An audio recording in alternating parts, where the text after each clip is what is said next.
justice and what does it mean? Okay, so I'll take that again. Good afternoon. I'd like to welcome you for this discussion webinar series by the Center for Climate Change and Sustainable Development. Today we're discussing gender equality and climate justice. What does it mean? I just found out my video wasn't turned on, so I'm really sorry about that. Okay, so you can put a face to the voice. So today we're discussing gender equality and climate justice and what does it mean for women in local communities. And we have three speakers for today's events. They are Molara Oriye, I hope I'm correct with this pronunciation, Maria Matui, and Nafisat Adejonwo. I hope I'm correct with the pronunciations. If not, please pardon me. And basically what we're looking at is, can you hear me, please?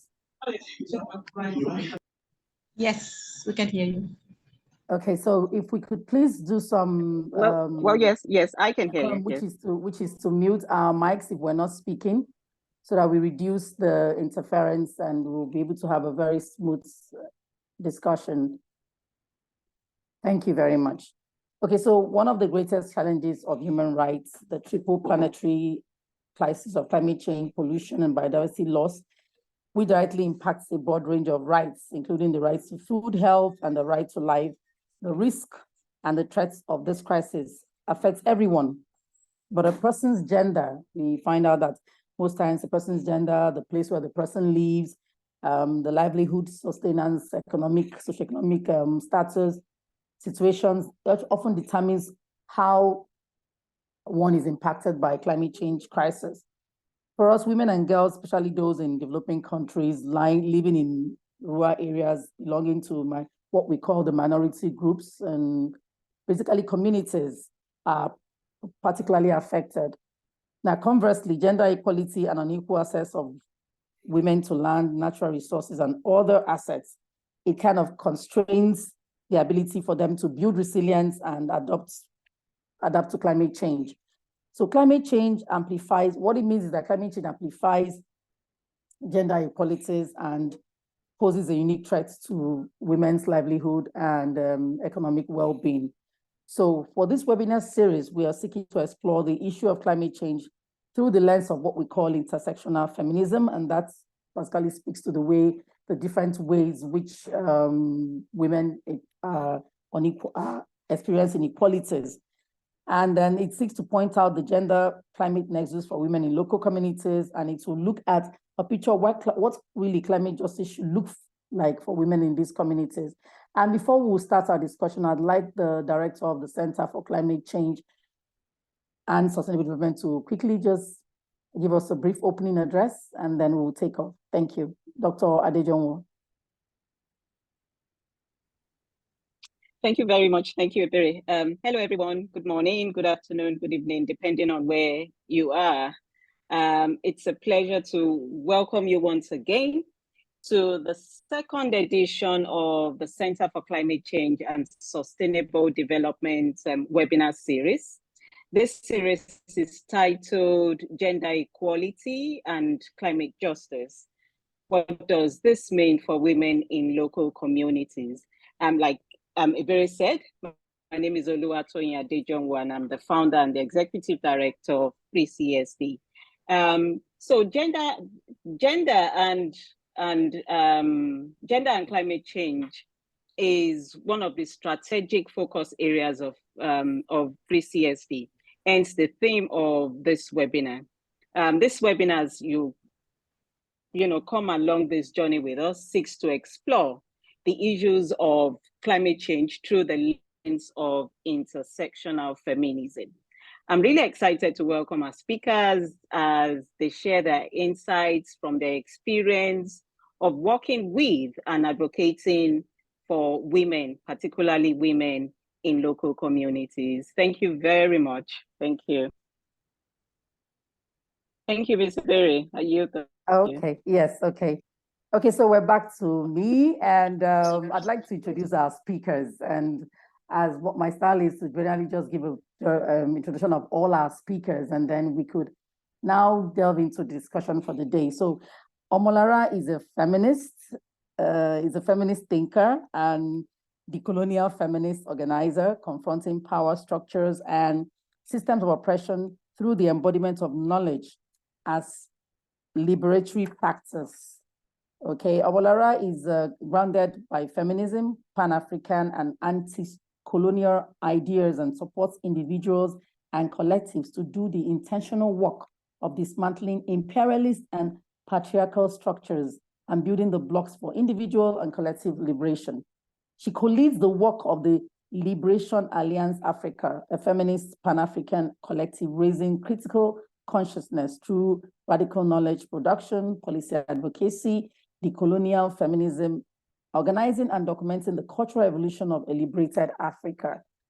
Before Liberation Alliance Africa, Omolara was a program specialist who managed the CASAL initiative at the African Women Development Fund, AWDF, and the executive director at the Initiative for Equal Rights, TIERS. Before that, Omolara's work is rooted in and always in the service of love. Omolara, we welcome you to today's discussion. Our second speaker is Maria Mantui. Maria is a Tanzanian human rights lawyer and policy analyst based in Tanzania. She has over 15 years experience on access to justice and developmental programs, 5 years working on climate justice. She's passionate about human rights, gender, and social justice. Ms. Mantui is a lawyer. She's also a founder and a national coordinator for Coalition for Gender and Climate Change in Tanzania. Gender and Climate Change Coalition, which operates in 6 regions of Tanzania. She's a community engagement expert and works closely with women in rural areas. Through the United Nations High Commission Office in Ethiopia, Ms. Mantui hosted a first meeting on women and human rights defenders in East and Horn of Africa, which was followed by a series of WHRDs training for women-led organizations. Currently, she is the chairperson of the WHRD in Tanzania. Ms. Mantui has an LLM from the Center for Human Rights from the University of Pretoria, South Africa. She's a Hubert H. Humphrey Fellow and the Women Global Change Leaders Alumni and FemiWise AU member. You're welcome, Maria. And our third speaker for today is Nafisat Atiku Adejonwo. She is an advocate for young people in politics and is one of the founding members of Lasso Youths, an organization established to inspire Nigerian youth to take responsibility for the nation. She has not only forged an impactful, I'm so sorry. She has not only forged an impactful personal brand dedicated to simplifying the voices of women within the realm of international development, but at the core of this brand is a passionate drive to better the leadership capacities of young women across the world, propelling them from vulnerable demographics often seen in international aid efforts to empowered trailblazers. With a legal background and gender and development certification from the Policy Innovation Center, Obafemi Awolowo University, she possesses 7 years of experience engaging with diverse partners. Her significant role includes consulting and advocating for diversity, equity, and inclusion strategies within programs and operating strategies. It's a series of steps. I think. Please, can you mute yourself, please?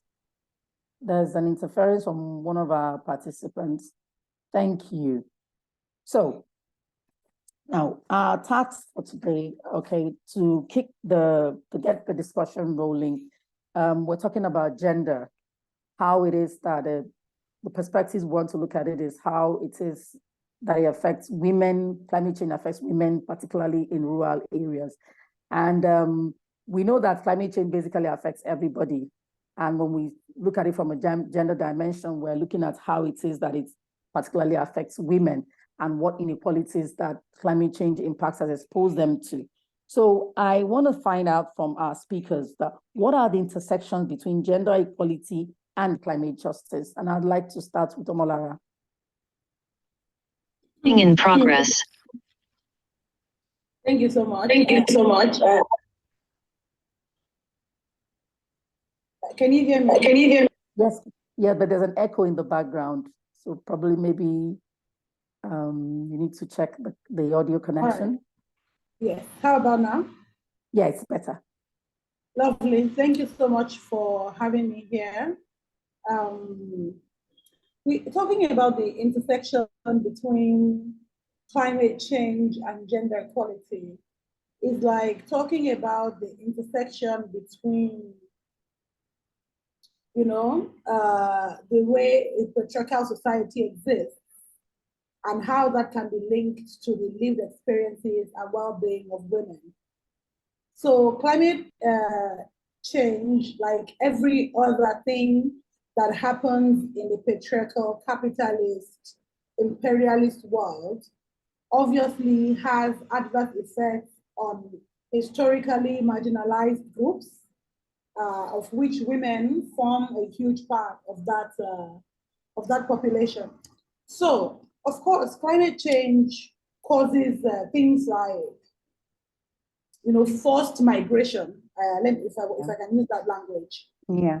It causes, an end to people's livelihood, especially people in the agrarian economy. And, over and over again, we have come to understand that when it comes to the economy, there is an invisible hand holding everything together, unrecognized, unpaid, undervalued, but there is a hand, and that is the hand of women, especially women in rural areas. The entire system of the world is held together by a compulsion, or these days obviously it's getting better, of saying this passion of society should hold the fort in these ways. And then we turn around and those ways are not valued. They are not appreciated. Now, when a situation of that nature occurs where, and I was going through a report yesterday that was saying, about 49% of, people in the agriculture economy are women. And we have already agreed that, women are historically marginalized, are historically excluded. And in these spaces, that means that whatever challenges occur, whatever human rights violation occur, will have a dimension of women to it. And now we speak of, women, and I love that the guide for the conversation says we're looking at this through an intersectional feminist lens, because that allows us to look at the unique ways in which this affects different kinds of women, right? Because intersectionality does not say that, oh, your problem is greater than mine. It just means that the cocktail, that forms your kind of challenges in society is created by all of these different things. And let's look at poor women, for example. Poor women are already unnecessarily saddled with, economic burdens within those spaces. And now imagine the situation where, irresponsible approach to climate and even, and climate change contributes to loss of work, contributes to loss of land, and keeping in mind that women, I was reading something last week and I realized that about 13% of the land in Africa are owned by women. Yeah. Right? These are already things that by far marginalize, because if 65% of the land is owned by, 64% is owned by governments, because of the colonial history of the queen owns the land, then we say 36%, and then out of that, women hold only 13%. So let me ask you a question.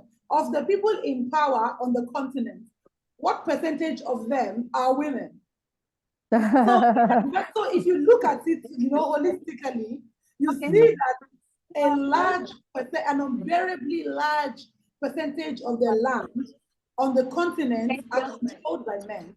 And then women who are already historically excluded, marginalized, are experiencing different dimensions to poverty. Because, for example, all of us in this room may be poor for whatever reason. But, then we look at the expense of women. Then we look at how that exposes you to a plethora of, human rights violations, and how that compounds that experience.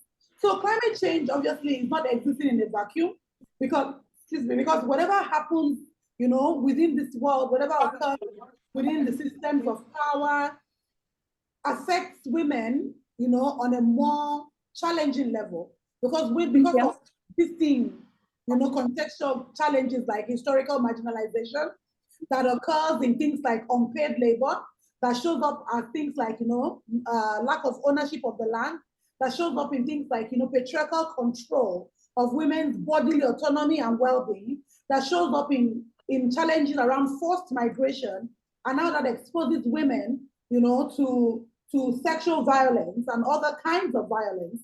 So obviously, when climate change is, you know, holds the causality of certain challenges, those things obviously will affect women in our diversity. And I'm not even, and let me speak of a dimension to, for example, disability, and how that, you know, shapes that experience separately. Or even talk about, you know, people of diverse gender identities and sexualities. And, you know, when you look at a holistic vision of that, you see that women are excluded and marginalized. And then within the larger group of marginalized women, there are groups that are even further marginalized. And intersectionality calls us to the task of bringing all of these experiences to the table, all of these experiences to the advocacy, all of these experiences to the negotiations. Thank you. I hope that kind of sets up. Okay. Yeah, that sets up discussion. Basically, the idea is that climate change further exposes all of these inequalities and challenges that women face.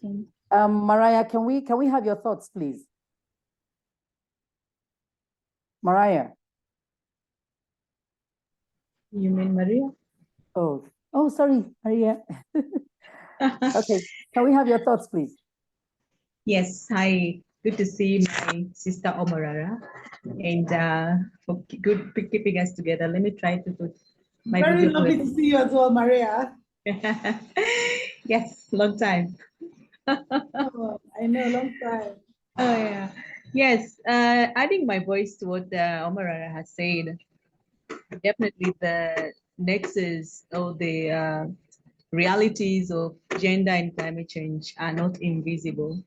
It's only that when we look into policies and the implementation of policies, the gap between seemingly put the gender realities and the climate change to be far-fetched.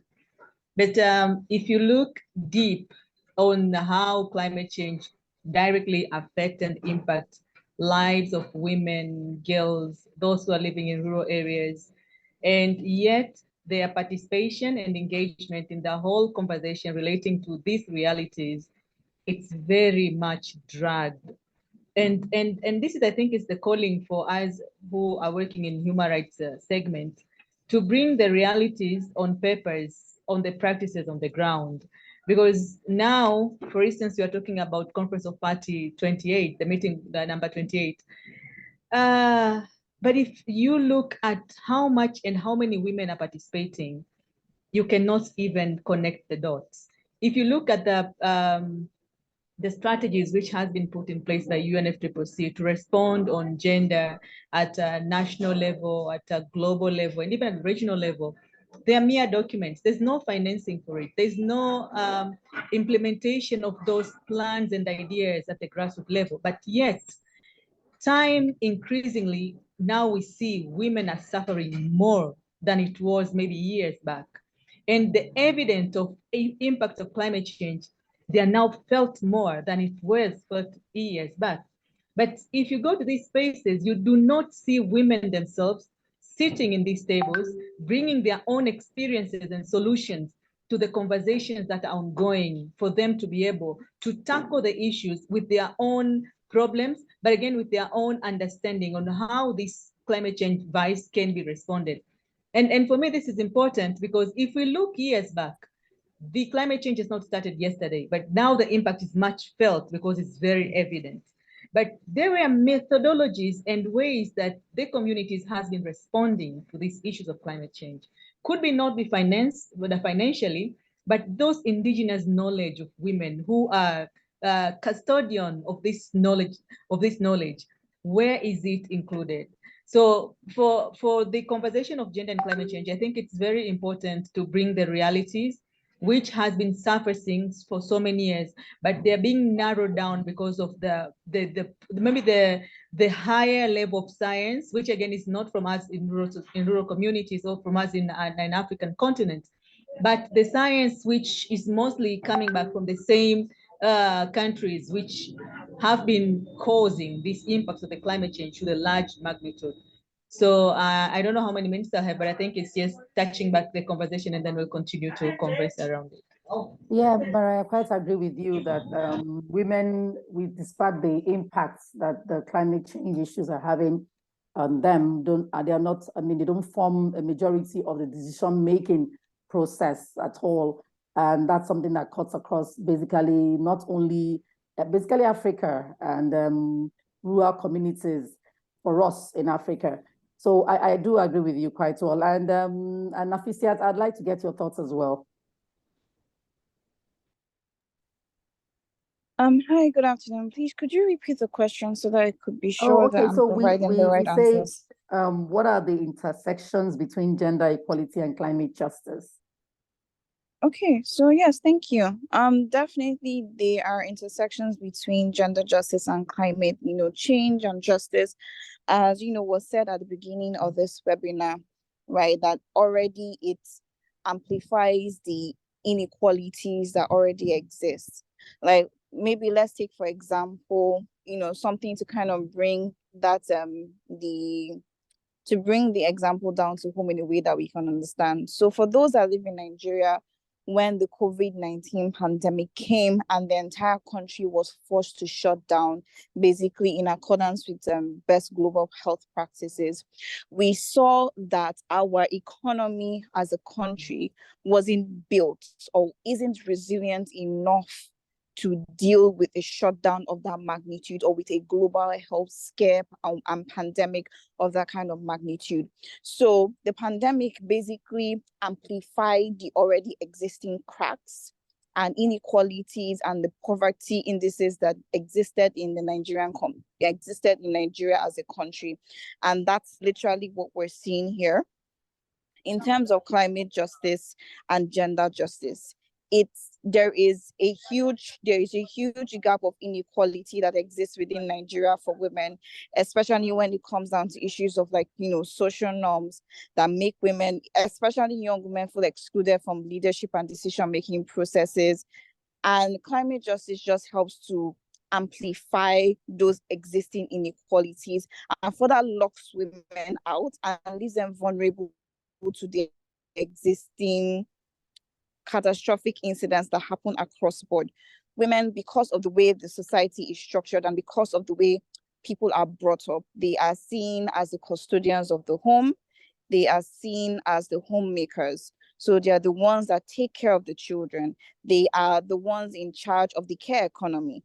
They are the ones that, even though they have to go to work. So let's take, for instance, I'm a working mom. So even though I have to go to work, I bear the brunt of the responsibility when it comes to homemaking and childcare and all those things that exist. So this is me at a middle class level. So bringing it down to the rural levels and the community levels, those right holders that don't exactly have access to the kind of education that possibly I have had in the past or currently still undergoing, right?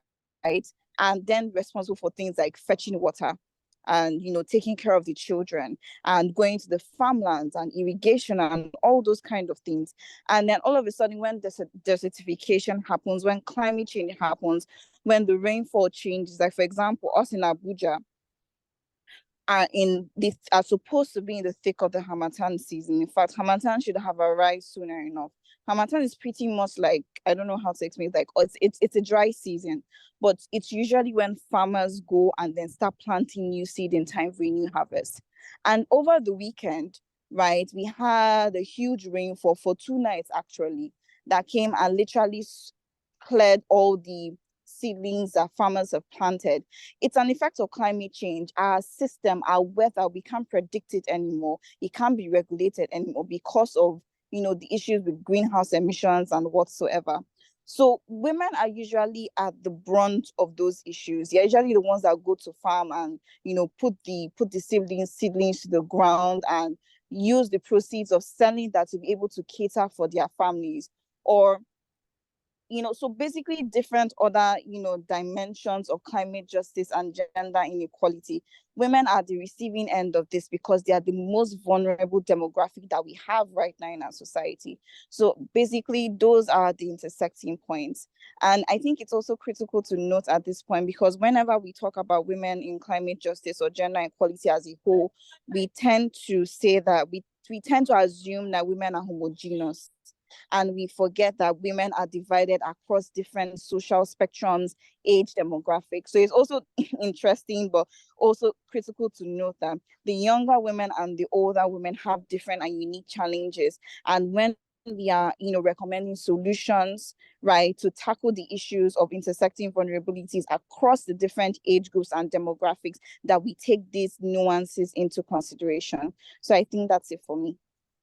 Okay, thank you very much, Nafisa. And I quite get the point about the aspect of the unique role that women play within the environment as homemakers, caregivers, and even despite the extra burden. And when the specific when climate change hazards occur, of course, these burdens are further, increased on them. They are additional burdens because if for any reason, I was having a conversation with a colleague and I was thinking, I said, just imagine where it is that there's a disaster. For instance, there's a cyclone or something, or maybe there's a flooding. You find out that women are usually the ones that stay back, and they are saddled with the fact that, okay, if a woman cannot basically run away and leave her children, she has to wait to be sure that everybody is well taken care of. And all of these things are the things that really exacerbate their vulnerabilities to the impacts of climate change. And we're looking for the climate justice aspect of it. So my next question will be, what does climate justice mean for women in local communities in Africa? What do you think climate justice means for women in local communities in Africa? And I'd like to just break the jinx a little and start with Maria. Okay, so what climate justice means for women in Africa? Local communities. So in Africa, since in Africa, all of us might have or could have some similar challenges as African women. But of course, context now will differ from one country to the other because of different issues such as our cultures mostly. But generally, women in Africa are demanding, I would say, not even questioning, are demanding the existence of their lives and appreciation of who we are as women in Africa, including myself, really, as women in Africa, in the whole issues in respect to climate change. And maybe the context of climate justice is important for us in Africa because the justice that we are asking or we are demanding, it relates or it sinks along so many other things that as women, we are facing and living these realities every day. Here, we are looking into rights to health, rights to education, food security, speaking about care work. All these issues are intertwined in the whole impacts of the climate change. When we look into communities now, for instance, in Tanzania, whereas are forced to face gender-based violence caused by climate change due to the lack of policies or due to the existence of policies which are not implemented at the ground level because of the lack of financing resources, but also because of not appreciating what women have been harvesting in sense of knowledge for all these years of their existence. But also important thing is the amount of, not violation of human rights, but the amount of the land which is being degraded by increasing international investments, which again, in one way or the other should be for the development, but again, that development is really not including a normal woman in a rural community because of the technology that is being used is not sufficient. It's not sufficient enough. It's not allowing a woman to be able to partake because of the knowledge. They are not part of that knowledge base or part of that process, which include them in the whole process for them to be beneficiaries. But again, on the same vein, we are looking into these structures in a form of financing, whereas you find that multinational corporations and international banking institutions are investing a lot in African continent in different dimensions. But again, the nature of that investment, it continues to impact the livelihoods of women. I'll give an example for areas where the oil and gas extractions are taking place, and the amount of gas flares that are happening, the amount of littering of clean water that is happening, and yet there is no any redress to ensure the community, specifically women, will be able to continue with their livelihood without being disconnected from the reality. So for me, the injustices or the justice that we need to look at, or we are looking at as women in Africa, is the whole concept of climate change, which does not include us in planning, does not include our agency, does not include the issues that are pertinent to our livelihood, such as water, agriculture, which are the basic to most rural women in African continent, and yet they are not part of that process.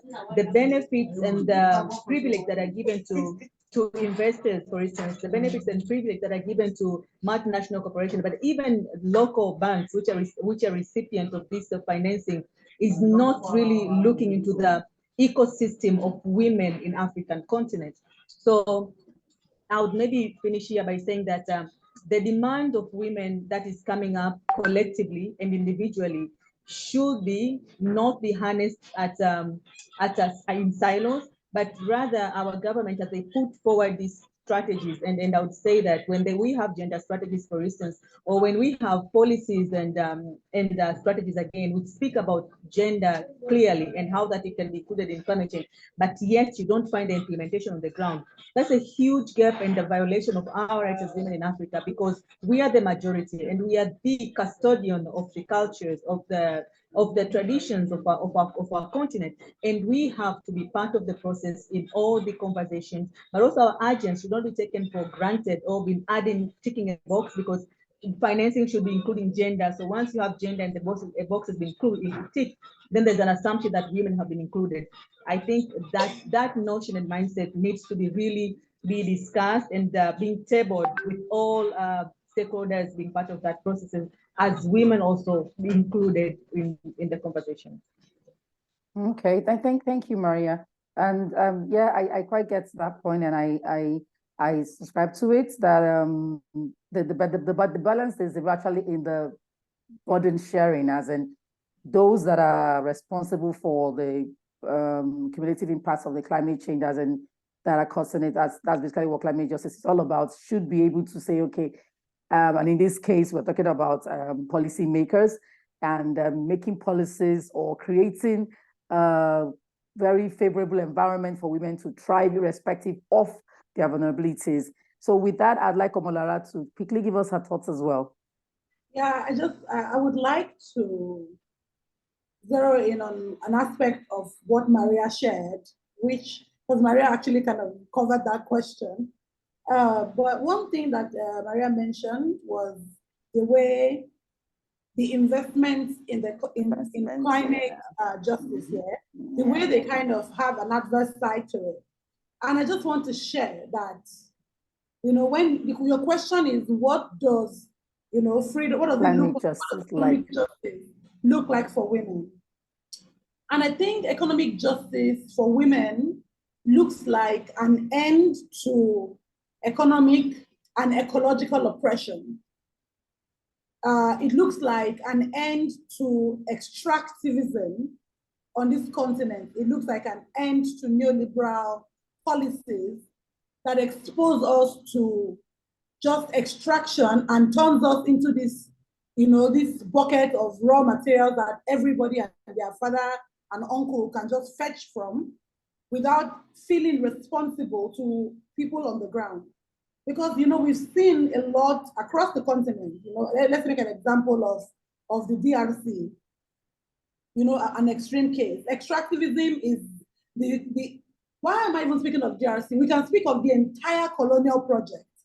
It is based on extraction, right? And what does extraction do to the people on the ground? It leaves them poor. And what does poverty do to women? It creates an entire, another facet of the whole thing. So I think that an end to, ecological oppression. So for recently, I've been looking at materials of American billionaires and even some philanthropists, saying that they are supporting agriculture on the continent by gradually exchanging our local seeds for their GMO patented seeds.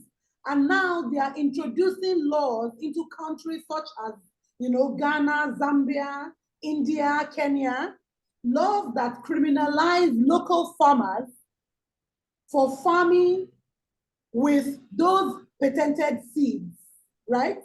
Now, when our governments absorb these kinds of policies and imprison us on behalf of billionaires, what is the future in that kind of space? Because, we talk about policy, but if these people are making policy at the, say UN level, at the international levels, but those policies do not get to those spaces where people really need to feel the impact of that, what does that really mean for rural women? What does that mean for poor women? What does that mean for all of us as the people, really? So an example I wanted to give was in India recently, all these big lawyers from obviously billionaires are suing local rural farmers somewhere in Gujarat. And obviously they're going to be imprisoned if they are found guilty.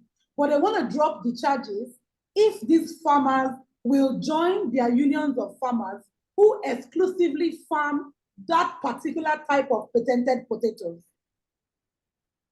In a world where that is a reality, I worry about dreaming of an economic justice for women and girls that does not involve complete liberation from neocolonization and neoliberal policies that make sure that our lived experiences remain how they are.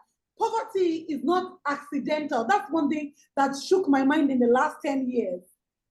To find out that poverty is designed, and it is designed to be the lot of women and girls, because with poverty comes the loss of dignity, with loss of dignity comes the loss of autonomy, with loss of autonomy comes the loss of agency, and therefore you barely exist. That is why it is easy for societies to carry on with 80%, 100% male leadership and act as if half of their population are not women. Because policies need to start connecting with the lived realities of people. But we can't have that if we have neoliberal hands controlling what becomes policy within these countries. So the question I know you asked me a question, but I feel like I'm doing the Nigerian thing and responding with a question, is that how do we envision economic justice that does not take root in liberation of the continent as a whole, and then of women as a people? That's kind of like what I've got. Thank you. Okay, thank you. Nafisa, can we get your thoughts? Because this is getting very interesting and it's really going very broad. We're moving from the actual impacts, and we're talking about how it is that policies also have the role to play within the sphere of climate change and how it is impacts on women in local communities. Because within a research I did sometime in 2021, basically on climate justice and environmental justice and how it affected women in low-income areas. So the thing was whether these women actually whether they're empowered enough to be able to participate in decision-making, which was a no. The response, the overall response was really no.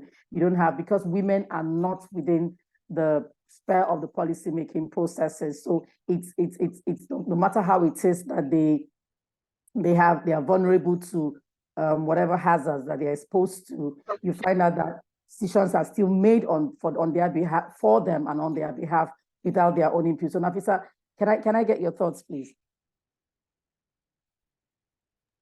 Hi, thank you for the question. I think I would prefer an answer basically coming from our experience working with communities and women in the Niger Delta.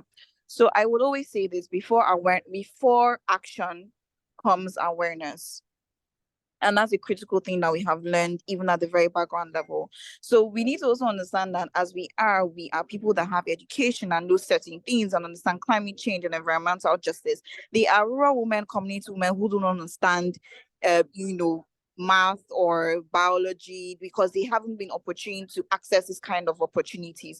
So we take a lot for granted when we go down to these communities and we think that they should understand. They know something is happening to them, but they don't understand why it is happening, how it is happening, why their crops are not producing as they should, why their children are falling sick, while their health is declining because of the environmental change in the environment. And the social norms and traditions that govern that particular community don't exactly allow women to speak up. So before action, there must be awareness. So the most critical thing is making them understand that this is what is happening to your community, this is how it affects you, and this is what you can do to create change. That's number one. The second thing, and in that way, there is a level of increasing, these women's agencies to take action. The next thing, actually, possibly even before gaining entrance into those communities, right, to even speak to these women is having conversations with the community gatekeepers, because you can't have access to these people at this level if you're not able to foster a relationship or broker a partnership within the religious and the community traditional heads who also define and shape culture when it comes to issues like this, especially leadership. One of the critical reasons why we, climate change and is really affecting women and resource control is really affecting women because women are not on the tables where decisions are being made about their lives. And why are they not on the tables where decisions are being made about their lives? Because they don't really understand what is happening, and the gatekeepers are not allowing an access to these resources and access to these tables to lend their voices. Part of the issues that we've been having, as a foundation is trying to inculcate the voices of women or the voices of even vulnerable groups into the national policies that are then being, implemented on a national level, right? So there's a lot of talk about the just energy transition in Nigeria and how we need to start thinking about moving from fossil fuel, to green energy. It's a really hot topic, and it started in the past administration of President Muhammadu Buhari, led by the then Vice President Osibanjo.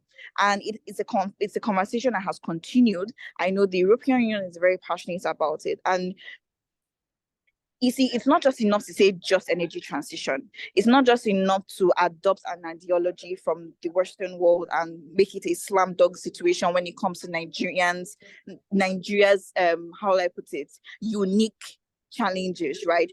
We need to investigate on what a just energy transition means to us. Number one, we need to investigate, interrogate, and say, how do we put women at the center of this just energy transition? That means that women don't have to suffer from energy poverty, because it's a critical thing. You need energy to cook, you need energy to do a lot of things in the household, because really that's the situation where women are placed in society until things start to change and responsibility begins to become shared.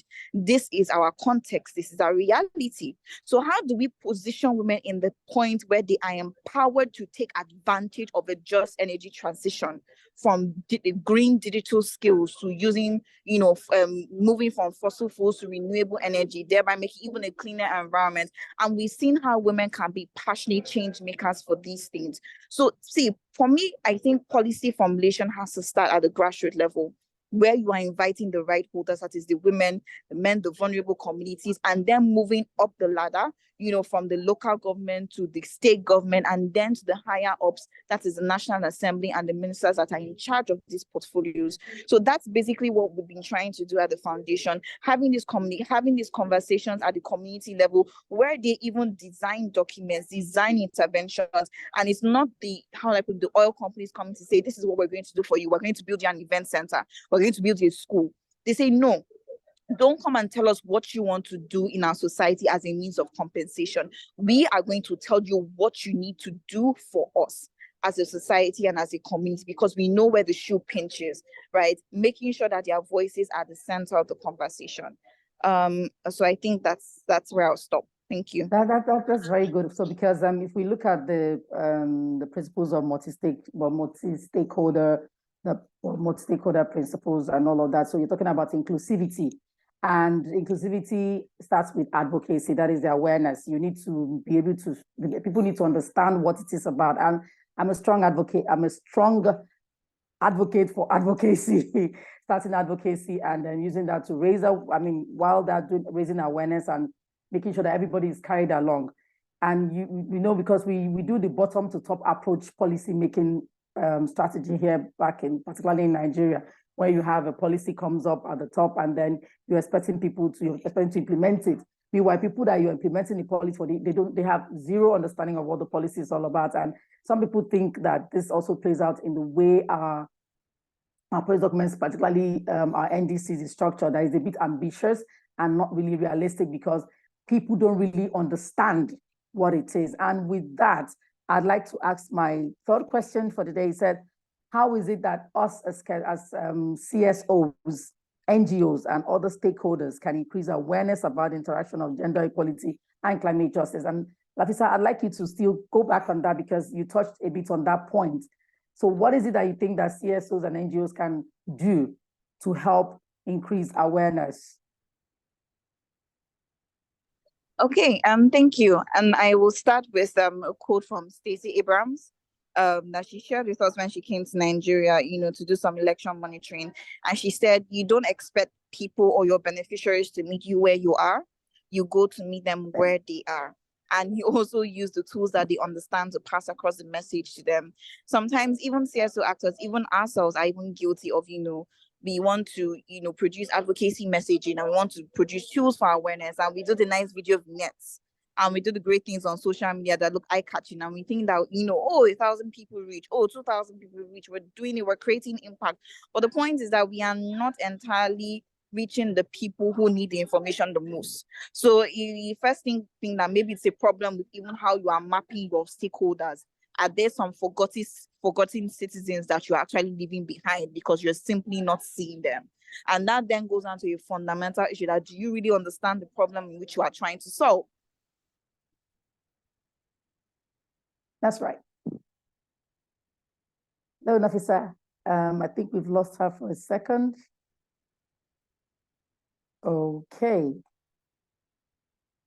Okay, so hello, can you hear me? Okay, yes, you're back on. Yes, we can hear you now. Yes, please. So if you really do understand the problem, you will then understand the real critical people that need to be reached and understand the method or language that would really pass across the messaging to them. For most of the real people that need the messaging, it's not social media. It's not the video vignettes. Sometimes it's the radio dramas, as we've begun to learn, right, in different parts of the country. Different parts of the country require different types and, sorts of messaging. Is it the ones in Pidgin? Is it the ones in Igbo? Is it Hausa? You don't just, not just sitting here, but meeting them where they are, right there in the communities, and also negotiating, with the powers, the stakeholders. We usually call it from, where I am, they call it power mapping.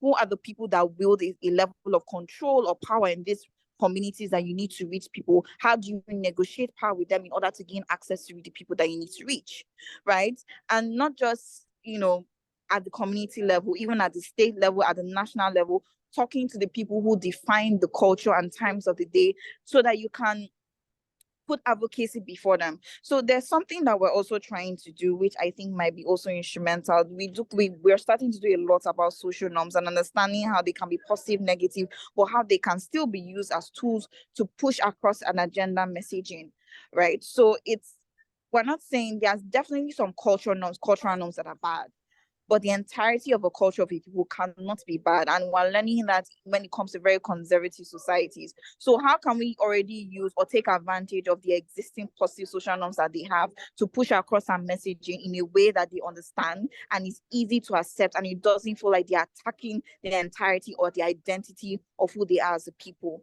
So I think those are just, my few thoughts on how to drive awareness for the issues that we really care about when it comes to climate justice. Thank you.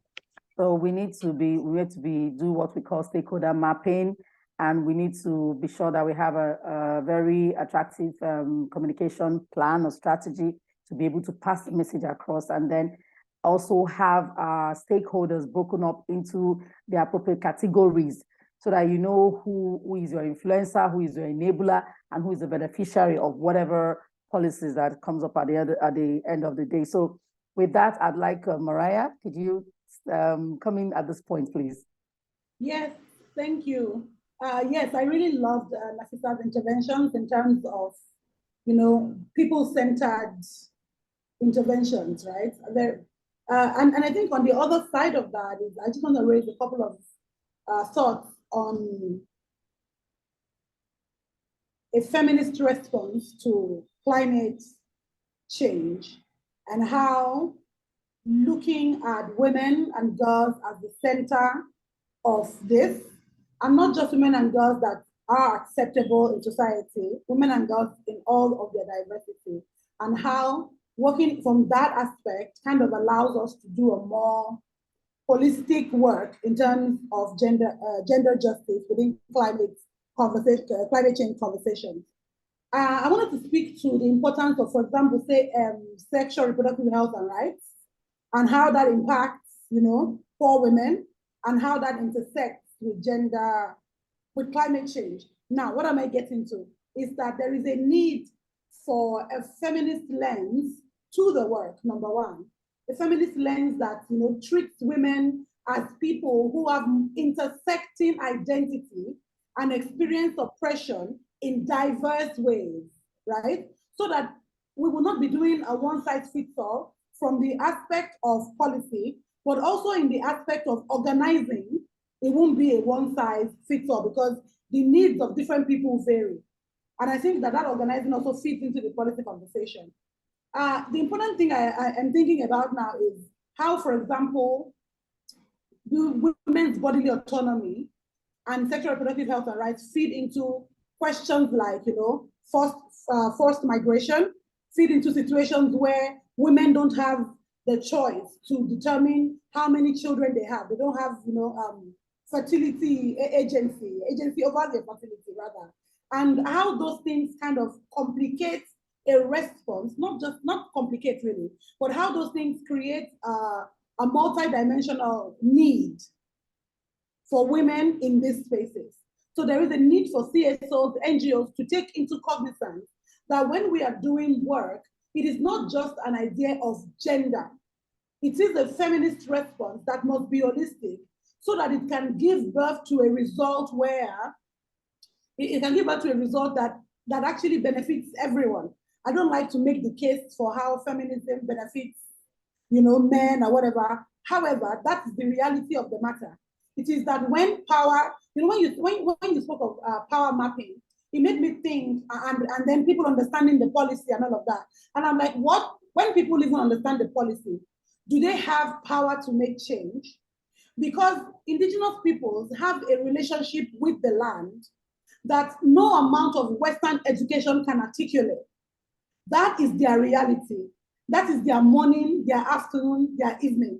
That takes me to the question, are we believing or are we working in a way that shows that women in rural areas have agency, that they know what they are doing? Or are we coming to them with knowledge that may not value their input?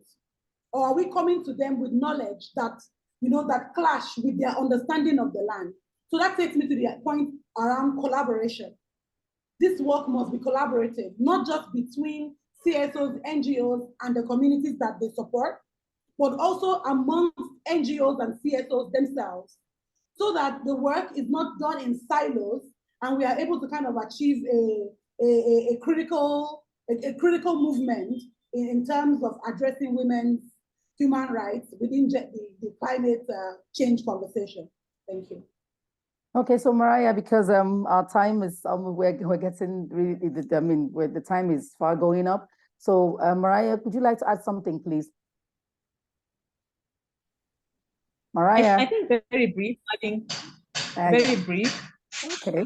Adding to what has been spoken by my colleague sisters, is the collaborations between civil society and NGO together with other stakeholders to bring the awareness and the intersection, because at times could be some assumptions of knowledge being available, specifically to the custodian of the policies and the budget, the budgetary offices, but yet you find out the discussion of gender in their perspective literally will not mean what exactly Omarara has put in place or what has been discussed on the form of bringing the solutions and awareness in the context of the communities. So for me, I think is reducing the working in silo, but now really finding a way of coming together collectively and finding ourselves, and together with finding our solutions as with the one common agenda, which is climate change and climate justice,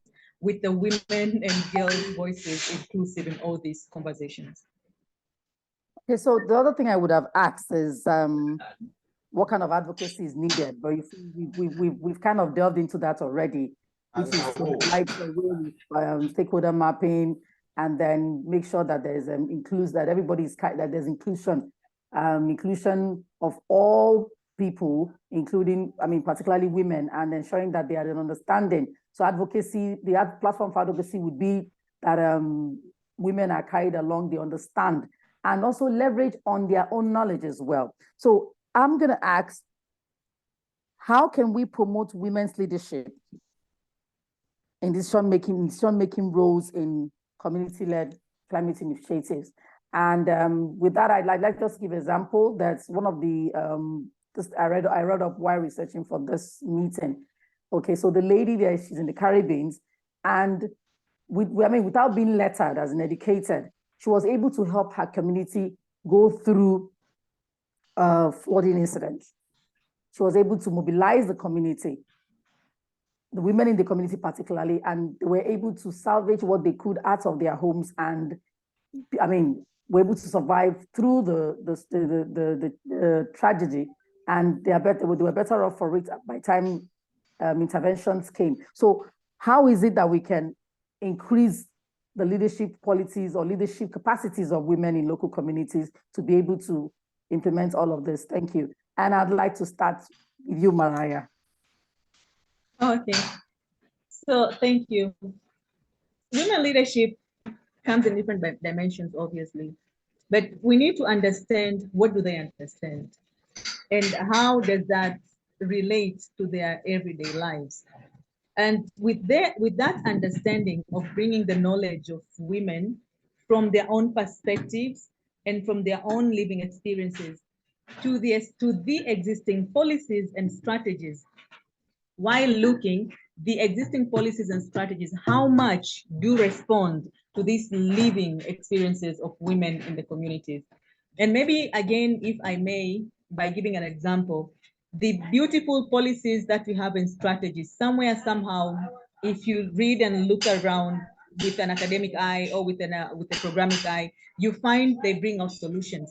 But if you take the same document to the community, you have to start from the ground to make them understand what does that policy or that strategy means or relates to their everyday livelihood or everyday life. So my suggestion has been, as we are working with the government officials, the designated authorities which are directly working with the rural communities should be given more mandate and more capacity to be able to facilitate the already existing platform, which is there. We have extension offices, for instance, the case of Tanzania. We have extension of offices in issues of agriculture. We have local authorities which work directly at the community level. We have village leaders who work in these communities. But again, even at the community level, women have their own structures on how they do respond to this impact of climate change. So the gap which has been existing is the assumption which is coming from the top down, bringing these policies and solutions without understanding or by ignoring what has been existing at the grassroots level. So my suggestion, briefly, because I've also you cautioned about time, my suggestion is really to bring the knowledges from the ground and taking it upwards, and not bring the top-down practices, which has been proven in practical in so many ways. And adding to that as well, as we are mobilizing resources to respond to climate change, we should not be looking into the vague space of the assumption that the climate change are impacting women disproportionately, which we agree, but practicality of each community with their living evidences, how can that be taken forward to the budget allocation so that women agency and women leadership can be really scaled up and be foreseen in all these structures of implementation, from the lower level to the higher level of the policy making, but also policy implementation. Okay, thank you very much, Mariah. Nafisa, could do you want to quickly say something? Nafisa? Hello. Yes, Okay, I'm here. so Sorry, yes, we please can just help you. quickly repeat the question so that I Okay, can. so we were Thank talking you. about how it is that we can promote women's leadership and decision-making Yes, roles in please. community-led climate change Yeah. initiatives. Yes, I get it. Thank you. Okay. So I think one of the interesting ways in which we could promote women's, leadership at the community level is, okay, first of all, I think we all know, everyone in this room understands that women are powerful human beings and we are leaders. Women take space, right? They take responsibility, they take ownership. So what you even find in that, once you enter these communities, you see that somehow these women have been able, no matter how small it is, they've been able to occupy a level of space that makes people unknowingly look up to them for leadership, especially when it comes to mediation and peacekeeping processes, which is also like an effect of, climate change. And I'm sure we've seen that very much here in Nigeria, especially in the north and even spilling into the west. Right. So you see women are the peace bringers, just the ones that say, this conflict is here, let's figure out a way to handle it. They have been, I don't know how to say, but they have been leaders in their own way, using their own soft power to exert influence. And influence is a better way of using power than just having constituted and institutional authority. Institutional authority and constitutional authority is great, right, when you need to push action. But having influence in a community means that you can win the hearts and souls of people when it comes to leading positive societal change.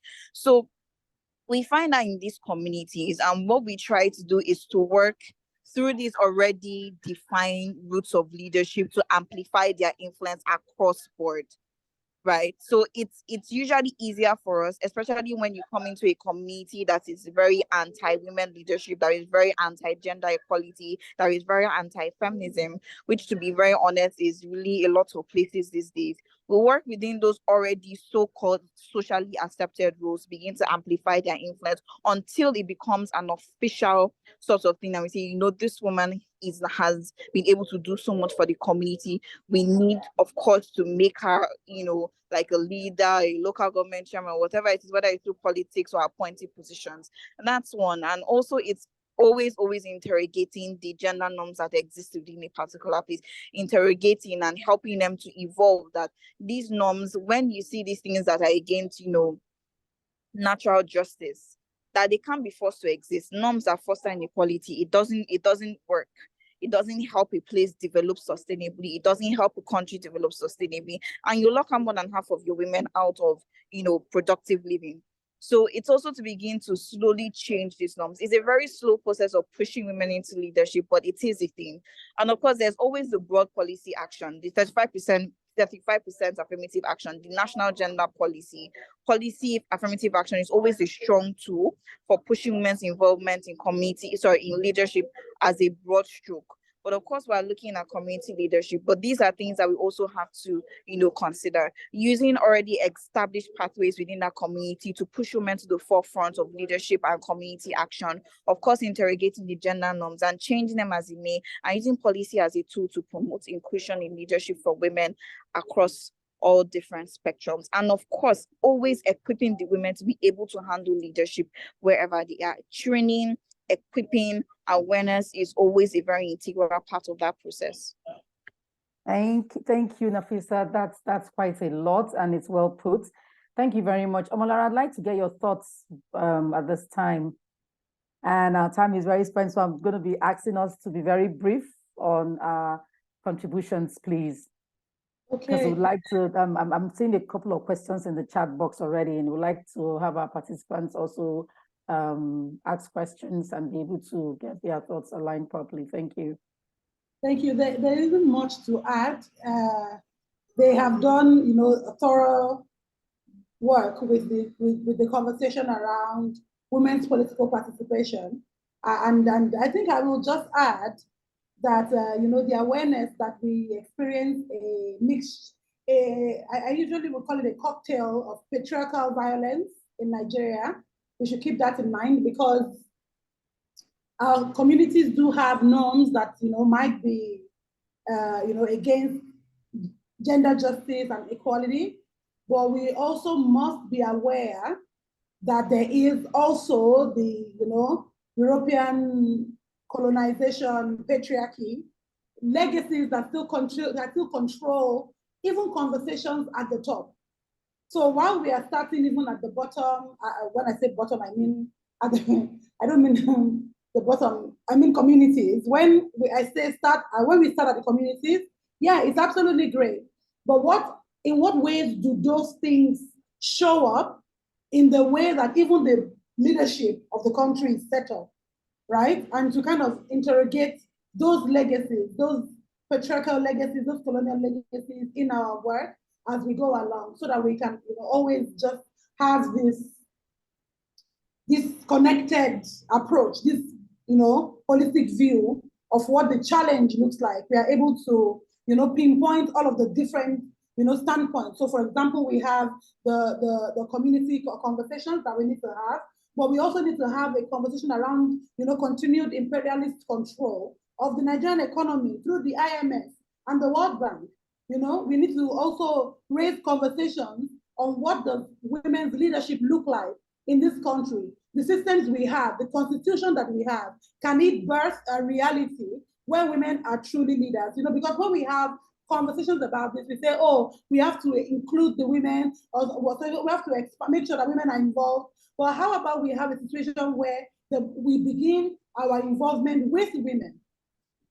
These are kind of the conversations that we should be having alongside the hard work of affirmative action and engaging women within these communities. And also finally, one of my favorite things to advocate for, which is epistemic agency. We must always remember that these communities know, that they have ways of doing things. And when we come to these communities with, say, for example, how do you say this? Say, knowledge that you feel, like critical awareness, we must do that with the respect that they are not just people who are lost or this or that. We do that with the respect of these are people who have their own customs and practices, and we are just sharing, because there is that gap that appears between sometimes CSOs and communities. When we say beneficiaries, there's that gap that appears. Is that at whatever stage of the work, we must not be opposite of the things that we preach. We must practice those feminist principles of accountability. We must practice feminist principles of respect, of imputing agency to the people of the land, and just stuff like that. I think with that, I would have spoken in terms of like Nigerian constitution directly, and just the fact that it is one of the biggest reasons why we cannot achieve gender equality in that country. But I think we can just look online and see the way that document is made up, and how it would be difficult to have women who are genuinely free within those spaces, and not just people who are placed there by the controlling hands of the state. That's another aspect we need to look at. We need to look at the state itself. Can it create a situation where we are not taking 10 steps forward and 20 steps backward? So we have worked with the communities. We have achieved these policies. Will the state fund these policies? So it is important to actually also look at the state's composition itself and see, have a holistic approach of how we accomplish the work of advocating for gender justice within the climate change conversation. Thank you, Omolara. As much as I'd like to have you go on, basically, yes, where you provide, if I put what you said into perspective, it's a question of not only talking about women's political leadership abilities or their participation politically. It's, within their localities, their community, their immediate communities, they have natural, if I can use that word, natural capabilities to be able to organize themselves and be able to move forward and make progress within their communities. But then when it comes for them to be able to go above that, yes, they need political leadership. And that is why I would like to say, how do we strengthen their resilience? So I'll be asking, how is it that we can strengthen the resilience of local communities by addressing gender-based vulnerabilities to climate change. While Nafisa was speaking, she talked about exposures to gender-based violence and exposures to forced migration. And I think that was Omolara that mentioned that. So how do we how do we enhance their resilience? And I would like to start with Mariah.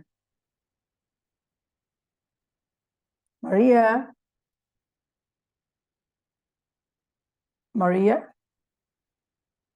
Okay, so there is noise on my side. If another person can start, I don't know what they're doing. Okay, so you're already on. So if you just give us your thoughts, and I can say in 3 minutes.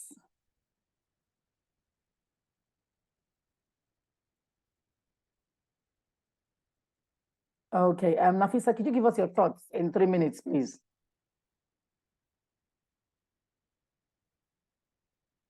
Nafisa? Yes, I'm just trying to unmute myself, sorry. Okay, thoughts in 3 minutes, maybe 1 minute and a half.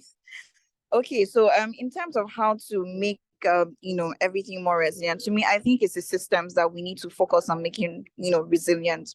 The response systems, the policy systems, the support systems. I think those are the things that we need to put infrastructure in order to make women and vulnerable demographics resilient to issues of climate change and the attendant effects that come with them, GBV, sexual health, reproductive rights, etc.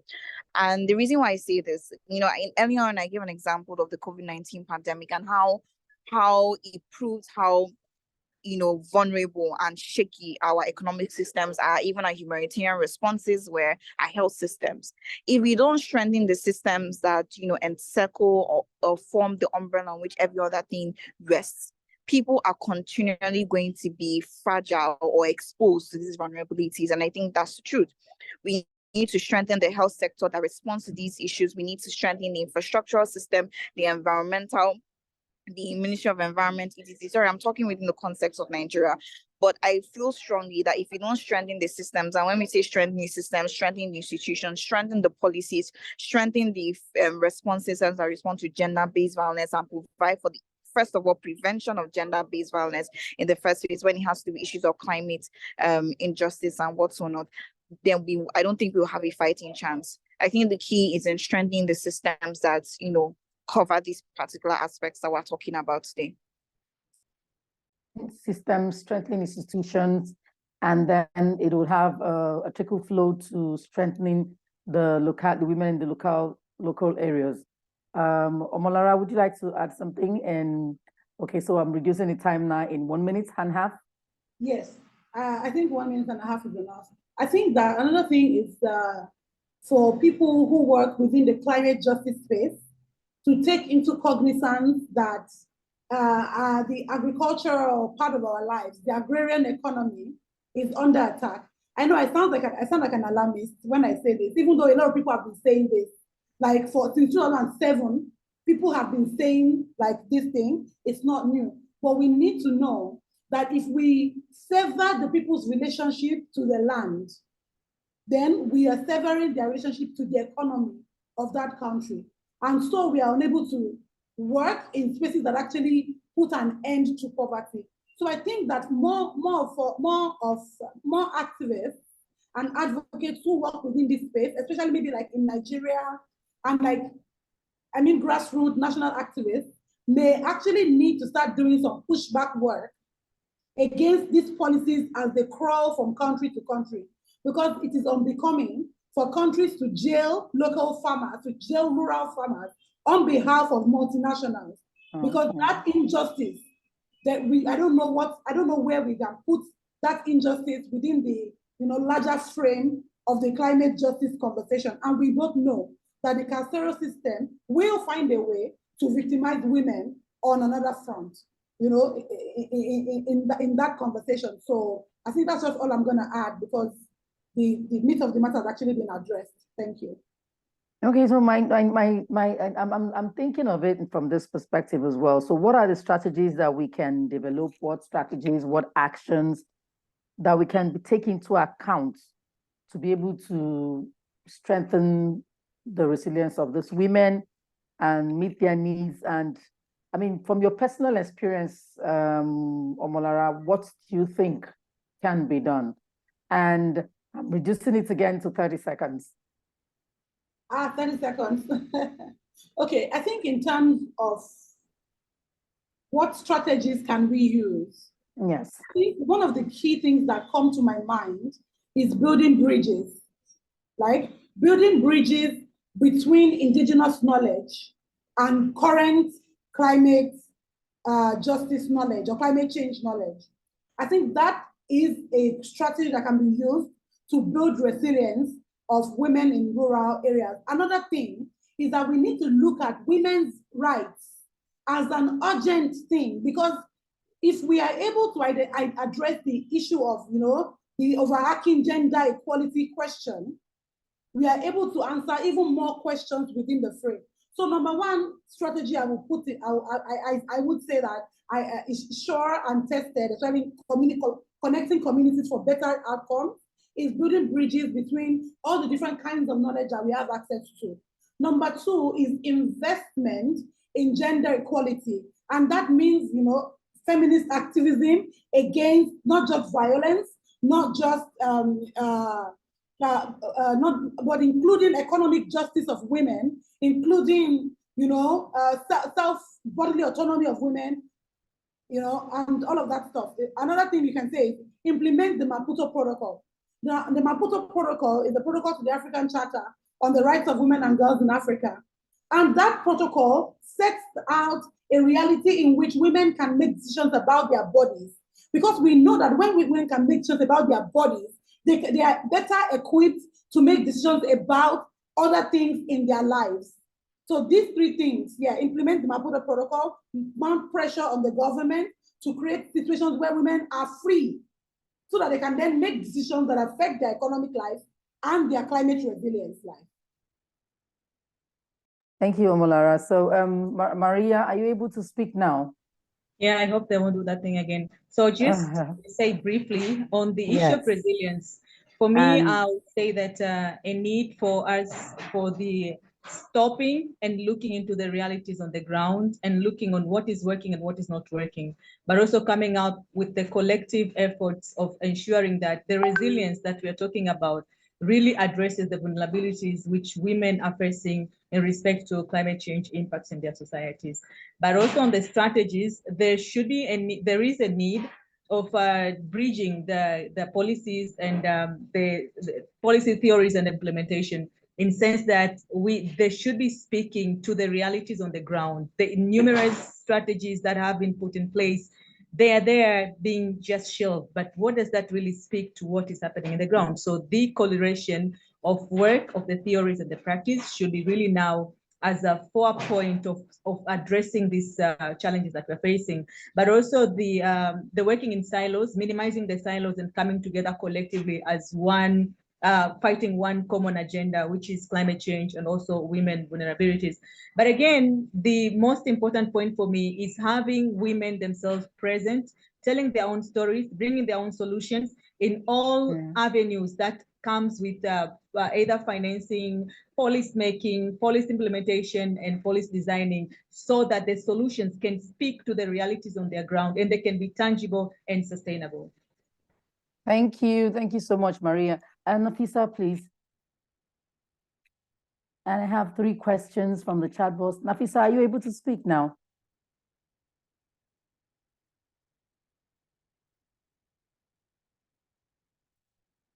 Okay, so this question is for you, Omolara. I'm sorry, can you hear me? Okay, yes, I can hear you now. Okay, sorry, I was having issues hearing. Okay, so we're talking about your experience and then what strategies and actions do you think that can be taken to enhance women's resilience? And you have actually 30 seconds. Okay, 30 seconds. How am I going to do this? 30 seconds, 30 seconds, 30 seconds. Enhancing women's resilience. Wow. Okay. I think my answer will basically be rooted in collective action. And I think it's important for us to understand this, not just for CSOs, but also for our beneficiaries as well, because alone we can do great, but when we work together, we can do a lot more. Take, for instance, at a conference about 2-3 months ago, when he was talking about women's health in another part of the country, he was saying that, women don't usually like going for, prenatal treatment, that's antenatal treatment, because yes, it's apparently not in line with their customs and they don't like going alone. So what the project then did was then to start, gathering these women together in a collective. So they would come, they would sing songs, they would do other things apart from doing the antenatal itself, and then of course they would do the antenatal. But by the time they had formed such like a sisterhood and a bond in terms of going for the antenatal and making sure that their babies were okay and they were fine, the maternal mortality dropped and women were coming regularly for their checkups. So in terms of how to make women more resilient, I think that a gem is really found in bringing these women together in collective action and pushing forward agendas and advocacy solutions and recommendations, right? Because we can do so much when we are grouped under one initiative, one umbrella, pushing forward for the same things. I think it's better. And I can say from my own experience in terms of like sisterhood, not just in our work and projects we do as a foundation, in my own personal life, it is easier to get things done when you know that you all come together from different movements under a collective. It basically, even for intergenerational dialogue, it provides for the sustainability of women's movements. Thank you so much for that. I like the perspective of collective action. And I know that women are very good at coordinating themselves together and actually holding themselves accountable to decisions that they arrive at within those collectives. So the question here is for Omolara. It says, what can policy do, or how can policy ensure and protect local women? Oh, okay. So how can policy ensure that local women have climate justice? And what this participant wants you to highlight in terms of what happens in Lagos and Abuja. And then Maria, you could also give us the perspective of Tanzania as well, so we can have an all-encompassing response. Omolara, please. I don't know if you can do that in 30 seconds, but that's all I'm going to give you. Hello, Omolara, are you still there? All right, can you hear me? Yes, I can. And I hope our participants can as well. Please, I didn't get the question. So how is it that we can use policy to ensure that women are protected, that there's climate justice for them? And what do you think, experience do you think can be shared for Abuja and Lagos? And the person also put in Tanzania. So I would also like Maria to also speak to that question. Okay, so thank you. You have 30 seconds. So I don't think that I am able to speak to Abuja and Lagos because, my work around climate justice is more of a macro level, looking at the forces that are making the situation the same. So I don't want to jump the gun and share inaccurate information. So I think there is, I'm trying to remember their name. If I can push the question to them because they actually work on the ground within Nigeria. Okay, so I think so we'll ask Nafisa to answer that question. But Maria, I'd like to get your perspectives on what you think policies can do in Tanzania. Yes, so for us in Tanzania, what we find it's working is really to work directly with policymakers, but by bringing in the experiences from the ground. And here we look into the strategies which are in place and how those strategies speak to the gender issues. And how does those gender issues respond at the national, regional, and international human rights mechanism, but also frameworks which are protecting and defending women's rights generally, but specifically on issues of climate change.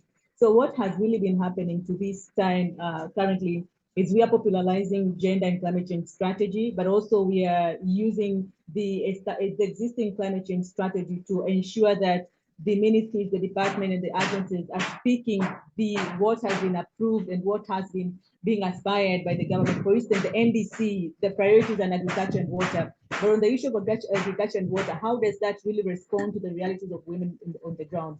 But also, what are the issues that are peculiarly happening in different parts of Tanzania that should be responsive in the existing strategies and policies? Now, the gap which has been happening to this moment is that the language of gender is still being perceived probably different from the actors. So there is still a need for us to establish more tools which will make them understand what do we mean when we speak about gender, climate change, and human rights with the gendered perspective, but also with having women leadership in all these processes. And the other thing, that the issues of resources.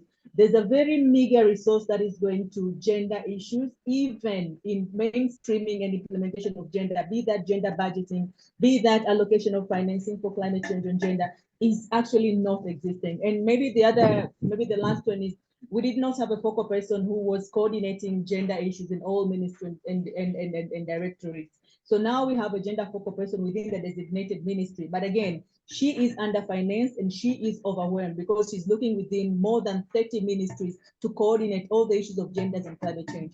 So, and the other gap which I see is also happening is the understanding of climate change and gender policies within the civil society spectrum. Because if us in civil society could have more knowledge, then we could be able to push agenda with other actors in the government sector. So maybe this is what I can say, Vivian. Okay, thank you. Then, Nafisa, I think you can take this question. We have just 3 minutes left. So it says, Nafisa, are you with us? Nafisa? It says, how can the integration of gender equality and climate justice initiative effectively address the unique challenges faced by women in local communities? So Nafisa, if you can hear me, please, could you take that question? No, sorry. I just heard the last thing you said. It says, how can the integration of gender equality and climate justice initiative effectively address the unique challenges faced by women in local communities? You have just 30 seconds, please. Okay, 30 seconds. So I think that's a no-brainer, given all the discussions that we've had today. Ensuring gender equality at this roots therefore ensures a better, future for women, young girls, everyone, in fact, everyone concerned in the community. We've talked about different things from access to society, access to resources, land, right? And women who are affected by migration and displacement, ensuring that the rights and interests of women are placed at the forefront of humanitarian efforts, right, and interventions is paramount. And that's how we can ensure their safety. That's how we can ensure their resilience. That's how we can ensure their productivity, right, as people and even as a country. We talk about a lot of issues when it comes to women's access. We definitely do know, especially in the rural and local communities, that women are the ones that work the land. Women are the ones that plow. Women are the ones that plant.